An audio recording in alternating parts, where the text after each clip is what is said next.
Come sit down by the fire, let your night unwind. I'll spin you a web of tall tales. Tangled in your mind, is it real or just a fantasy? You'll never know the line. Come and hear my stories, you'll have a damn good time.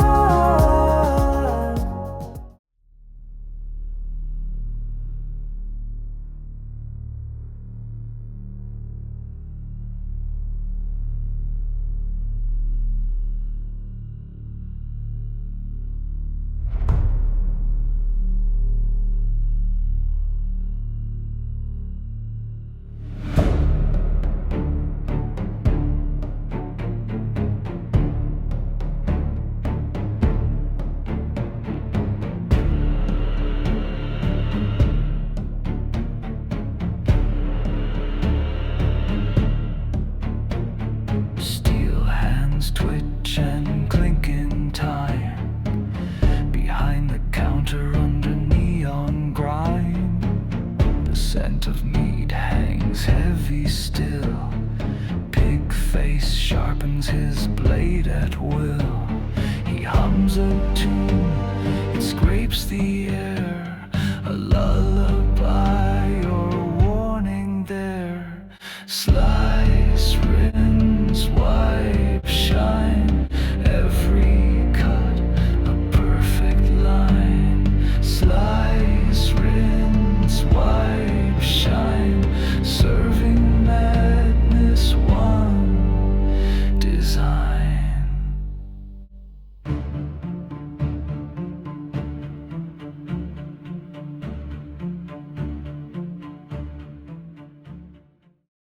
Thwack!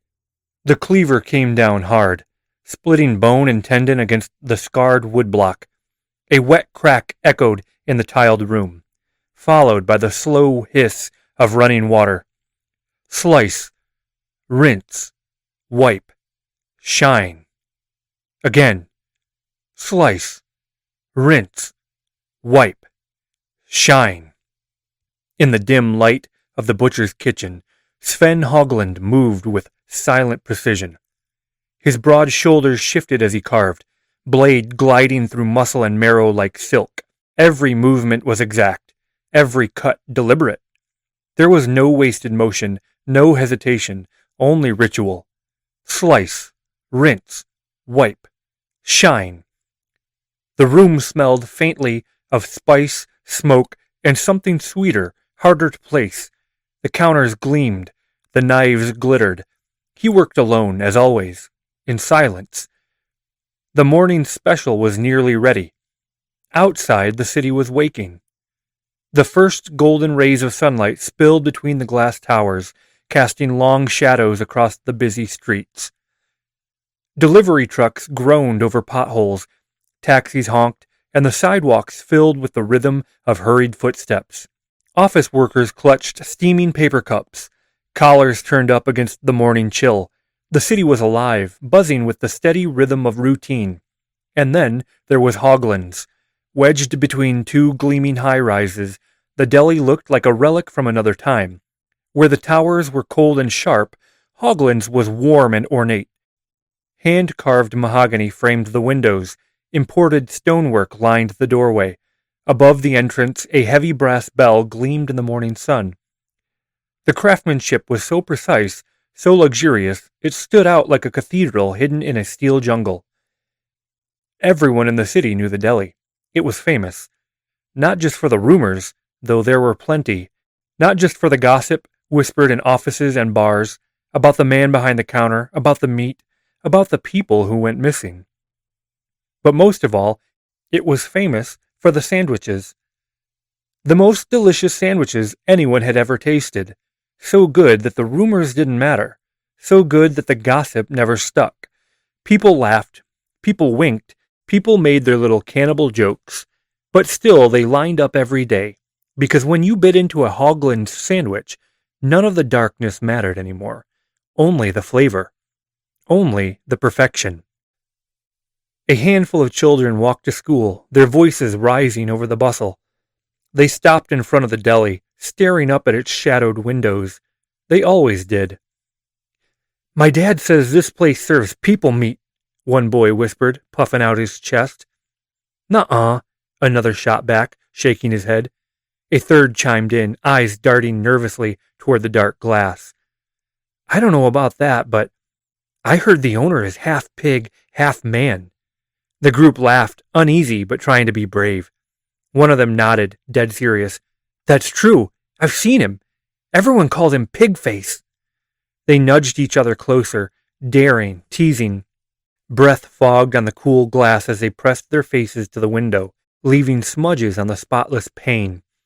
Inside, the deli looked still and empty.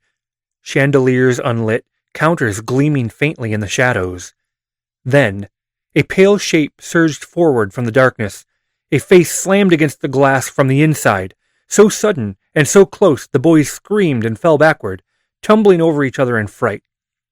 Round, wrong, a pig's snout flattened against the pane, eyes dull and lifeless as glass marbles, staring straight into theirs. The boys scrambled to their feet, dusting themselves off, but they didn't run. Not yet. They just stood there, staring at the man everyone in the city called Pigface. He never moved, never blinked. Slowly he raised one thick hand, his pale finger pressing against the dangling sign. With deliberate slowness, he flipped it. Open.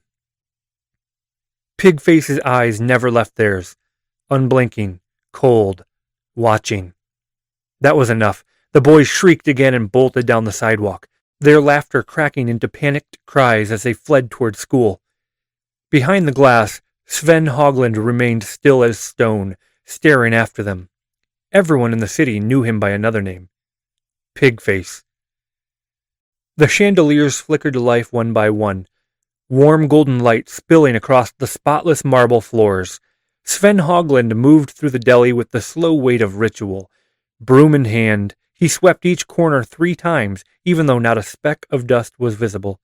Counters gleamed under his cloth, polished until they reflected like glass. He spritzed sanitizer across every surface, wiped until it shone, then inspected each knife laid neatly in its rack. Slice, rinse, wipe, shine. The mantra hummed in his head, even now. A scrap of paper fluttered from his apron pocket to the floor. Without hesitation, Sven stooped, plucked it up, and dropped it into the heavy steel hatch built into the wall. The incinerator hissed when the door opened. A burst of dry heat roared as the paper curled into flame and was gone. Nothing remained. Nothing ever remained. By the time the brass bell tolled with its first heavy chime of the day, the deli was immaculate. Customers filed in, quiet as worshippers at the altar. They ordered quickly, then fell into silence. Everyone knew the rule. Order your sandwich, then silence, please. Behind the counter, Sven worked. Bread laid gently, meat sliced to whisper-thin perfection, herbs sprinkled with surgical precision, every movement exact, economical. The only sound was the steady rhythm of his craft. Slice, rinse, wipe, shine. Slice, rinse, wipe, shine. A man coughed once, sharply, into his hand. The knife froze mid-air. Sven's broad shoulders stiffened. His eyes rose, unblinking, locking onto the offender. The room went cold still. Without a word, he turned, dropped the half-assembled sandwich into the incinerator, and began again. The hiss of the fire filled the silence, then died. He washed his hands, washed the blade, laid out the bread anew. The man shrank under the gaze, throat tight, but nobody spoke. Nobody ever spoke. By noon, the line stretched to the door. The bell chimed again and again as customers shuffled forward, each whispering an order, each falling into reverent quiet as Sven performed his art. Then, in the afternoon lull, the peace shattered. The bell clanged violently as the door flew open. A pack of teenage boys barged in, laughter spilling into the stillness. One jabbed his finger at the counter, tugging his nose upward. "Hey, Pigface! Oink, oink!" Their laughter echoed off the polished stone as they bolted back out into the street. The knife came down like a hammer. Thud. Buried in the cutting block. It quivered. Sven stood rigid, his chest rising slowly, his pale eyes locked on the doorway. The sandwich before him was nearly complete, a masterpiece of precision, one layer short of perfection. He looked down at it, his nostrils flared. Then, deliberately, he lifted it, opened the hatch, and let it fall into the roar of the fire. The hiss of the incinerator devoured the laughter that lingered in the air. Sven turned back to his counter, washed his hands, washed the blade. Slowly, methodically, he began again, as though nothing had happened. But the customers in line shifted uneasily. Nobody dared to speak. The next day, Sven Höglund repeated the routine. The chandeliers flickered on, golden light spilling across marble floors, counters polished, glass cases wiped until they gleamed. Every surface sprayed, scrubbed, and sanitized. The broom passed over the floor in neat, perfect rows, not a crumb, not a speck of dust. Behind the counter he began his true work. Slice, rinse, wipe, shine. Every cut of meat, followed by sterilization. Every slice of the blade deserved cleansing, purification, before the next motion could begin. It was slow, deliberate, but Sven believed there was beauty in the method. The only path to perfection was through ritual. The only way to craft a truly masterful sandwich was to ensure each cut was made with a clean blade. The lunch rush was slower than usual. Just a few customers today. Only one chose to dine in. The man picked a seat at the far end of the deli, near the wide front window, so the sun could fall across his food. He angled the plate carefully, lifting his phone. Snap, snap. He shifted the plate. Another photo. Tap, tap, tap of the screen. The sound made Sven's ears twitch. The man chuckled at his phone, posted a picture, thumbed through a string of texts, all before taking the first bite. Finally, he lifted the sandwich. A pause, the faintest hesitation. His eyes shifted just slightly, as though considering the flavor. Thud. The butcher's knife slammed against the marble. Customers in line jolted at the sound. Sven bolted from behind the counter, his footsteps heavy, deliberate, echoing through the deli. He reached the table in an instant and snatched the sandwich from the man's hands before he could take another bite. The room went dead silent. Wide eyes stared from the queue as Sven turned, walked stiffly back behind the counter, and without a word shoved the half-eaten sandwich and the one he had been working on into the open incinerator. Flames hissed, roared, and devoured them both. Sven's chest rose and fell heavy, controlled. He washed his hands, washed the blade. Slice, rinse, wipe, shine. Methodically, he built the sandwich again. Bread, meat, cheese, herbs, each motion exact. Then he stormed back to the customer by the window, who had begun to gather his things, fear and confusion painted across his face. Sven set the new sandwich down with a sharp motion that rattled the table. The man stammered, I'm sorry. I didn't mean... Be quiet, Sven grunted, voice low. His pale eyes locked into the man's. Eat. The man froze, slowly, reluctantly. He lifted the sandwich again. Sven stood beside him, looming, awkward, his breath heavy, watching, waiting, unblinking. The first bite came. Sven did not move. He only stared, searching the man's face for doubt. The next morning, Höglund's opened as it always did, chandeliers glowing gold, counters polished to glass, the air heavy with spice and smoke. Customers filed in, whispering orders, falling into silence as Sven performed his art. But something was different today. The chalkboard by the counter bore a new addition. Scrawled in white letters under the neat list of pastrami, smoked turkey, and roast beef was the daily feature. Special of the day, the Raymond. Customers read it as they stepped inside. A few smiled at the name, assuming it was some new creation, another stroke of genius from Pigface. But a man near the back of the line muttered under his breath, Raymond? Wasn't that the guy who worked at the corner pharmacy? Another customer shushed him quietly, eyes darting towards Sven. The line shuffled forward. People ordered. People paid. The sandwiches were, as always, flawless. Still the whispers grew. A woman in the corner leaned toward her friend. Didn't Raymond go missing last week? Her friend chuckled nervously, brushing it off. Probably just coincidence. Just a name. She hesitated, glanced at the chalkboard again.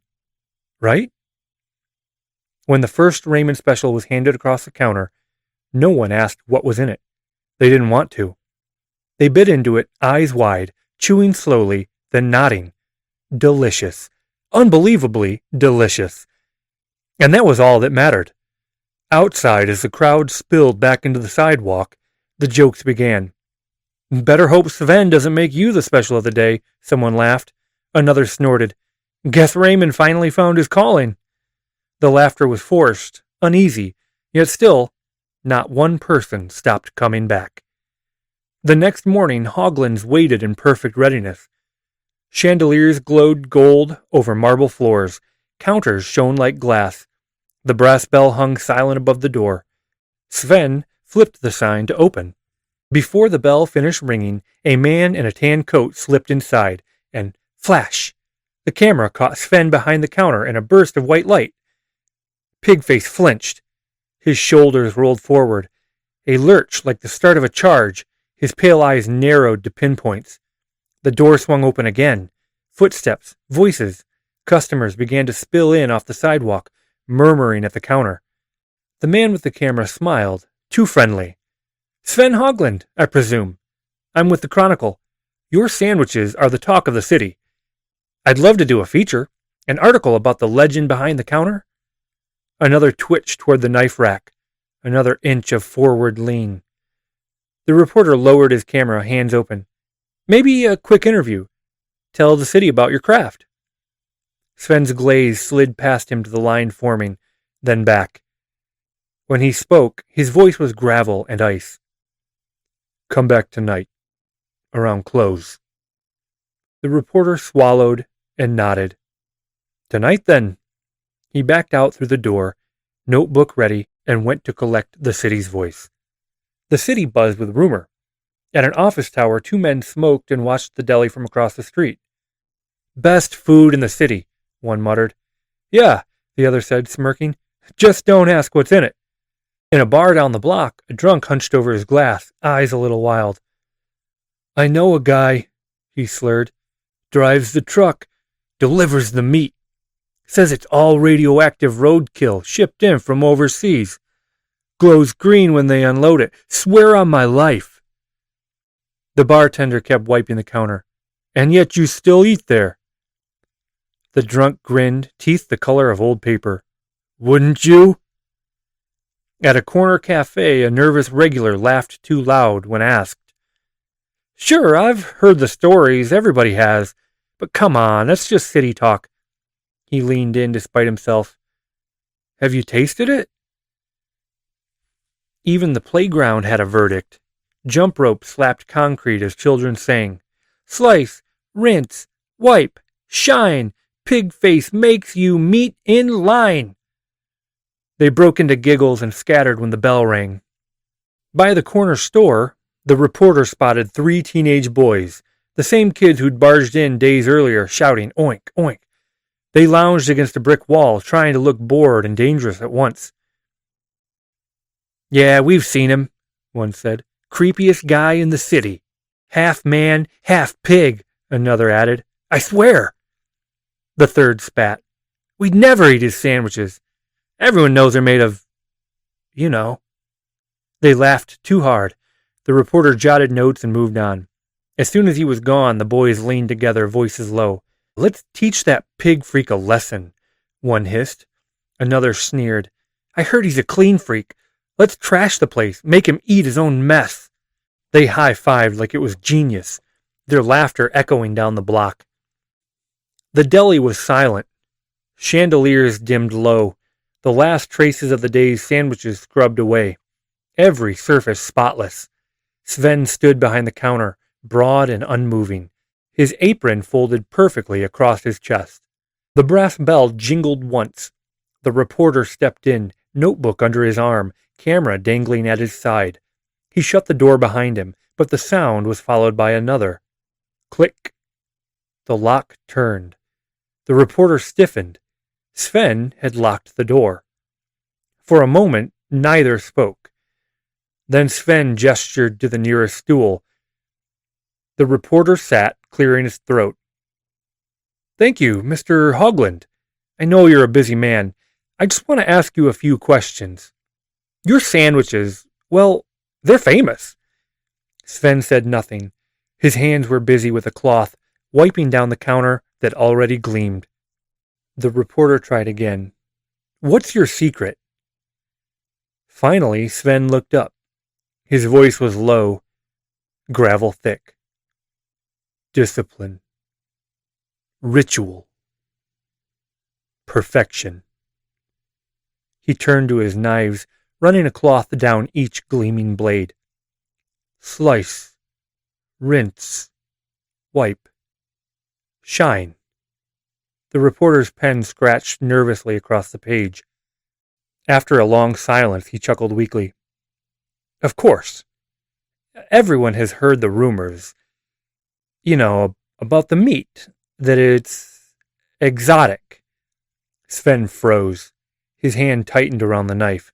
His pale eyes rose, unblinking, pinning the man in place. Then Sven spoke, voice steady but strange, almost reverent.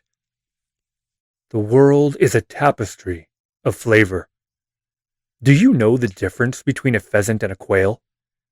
The subtle sweetness of elk, the depth of venison, the velvet of veal. There are flavors you can only know once, flavors that haunt your tongue for the rest of your life. But most people live their entire lives eating the same bland slop, chicken, beef, pork, day in, day out. They die never knowing the silken tenderness of turtle, the faint perfume in the flesh of peacock, the deep iron tang of crocodile, the smoky marrow of camel. Do you know the rare joy of biting into meat that has lived a noble life? A beast that has struggled. The flavor of hardship seasons the flesh. An animal that has lived in fear, it lingers on the tongue. You can taste its story in the fat, in the marrow, in the very blood. Every flavor is a memory. Every cut, a confession. Every bite, a truth you cannot deny." His pale eyes glinted, fever bright now. His voice dropped lower. "Goat in the spring tastes different from goat in the fall. A lamb raised in clover tastes different from one raised in bitter weeds. Even two pigs from the same litter will taste different depending on who raised them, what they were fed, what they were denied." Sven's lips twitched, almost into a smile. "And people are no different." The reporter cleared his throat, voice thin. "So, you would call yourself a connoisseur?" His lips twitched again. He leaned forward, eyes glinting. "I would call myself..." Thwack! The cleaver slammed into the wooden chopping block, rattling the counter, making the reporter flinch so hard his pen clattered to the floor. "Devoted." The reporter's breath caught in his throat. His hands shook as he scrambled to retrieve the pen. Sven calmly pried the cleaver loose, lifted it, and without a word took a cloth and began to polish the blade, slow and gentle until it gleamed. Slice, rinse, wipe, shine. The reporter forced a weak laugh, scribbling fast, eager to finish. "Well, thank you. That's plenty for the article." Sven said nothing more. He only moved to the door, unlocked it, and pulled it open. The reporter stumbled out into the cold night air. He exhaled, shaky, muttering to himself, "Creepiest damn interview I've ever had."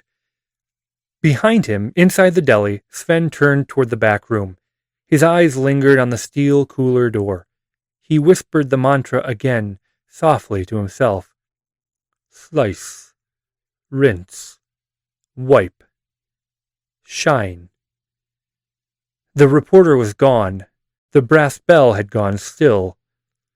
Inside, Sven turned down the chandeliers one by one until the deli sank into dim amber shadows. He began his closing rituals, wiping counters, polishing knives, sweeping every corner in silence. He moved through the darkness as though the room itself were part of him, every motion precise, every step memorized. Slice, rinse, wipe, shine. Then he heard it, a faint scrape, the whisper of metal against metal. Outside in the narrow alley, squeezed between the deli and the steel high-rise next door, 3 shadows crouched at the back door. A crowbar wedged against the frame, nervous laughter, a hissed whisper, "Hurry up!" Another, "Shut up! Someone will hear us!" The lock gave way with a crack. The door creaked open. The boys slipped inside. Darkness swallowed them whole. Only one had a flashlight, its narrow beam shaking as it cut across stainless steel counters and polished tile. The kitchen gleamed like a surgical theater, spotless, immaculate, so clean it looked almost unused. One of them scoffed, "Guy's a freak. Look at this place." They began knocking things over, pots clattering, trays flipped, utensils rattled across the floor. Their laughter was sharp and brittle, but it carried, filling the silence. The beam of the flashlight wavered, caught on something ahead. A heavy steel door, frost glistening on its seal. The boy with the light grinned nervously. "Anybody want some meat? Let's find out his secrets." He pulled. The freezer door swung wide. A breath of icy air poured out. The boys froze.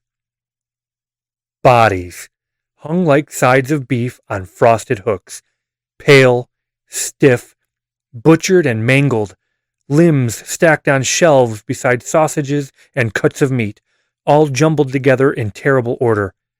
The freezer stretched huge and cavernous, rows of hooks vanishing into the dark. At least 20 bodies swayed gently in the cold. One boy staggered forward, the flashlight trembling in his hands. His voice cracked. "Oh, God! That's Raymond!" The beam landed on a shelf. A head rested there, frost clinging to its lips, eyes wide and frozen. The missing man from the pharmacy, the face from the posters. The boys screamed. They scrambled back toward the door, tripping over one another in their panic. The flashlight swung wildly, beam cutting across pale torsos and butchered limbs. They yanked the freezer door open and froze again.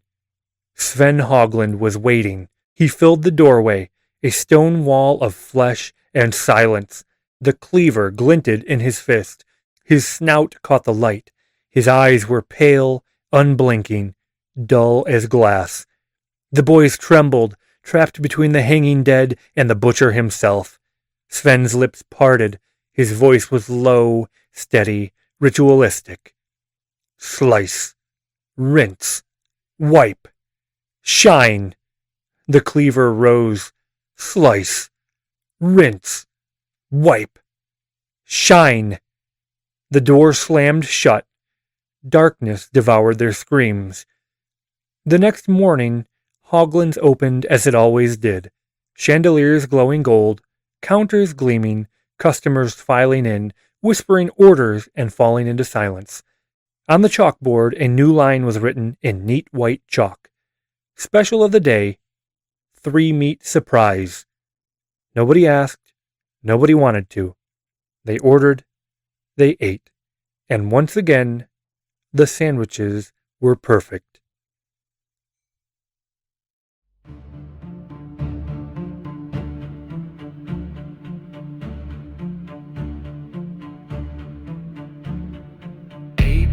Stained with crimson art, he tears the day into parts. The bread is soft, the knife is cold, The stories whispered, never told. He hums a tune, the shadows twist, a melody that doesn't exist. Slice, rinse, wipe, shine,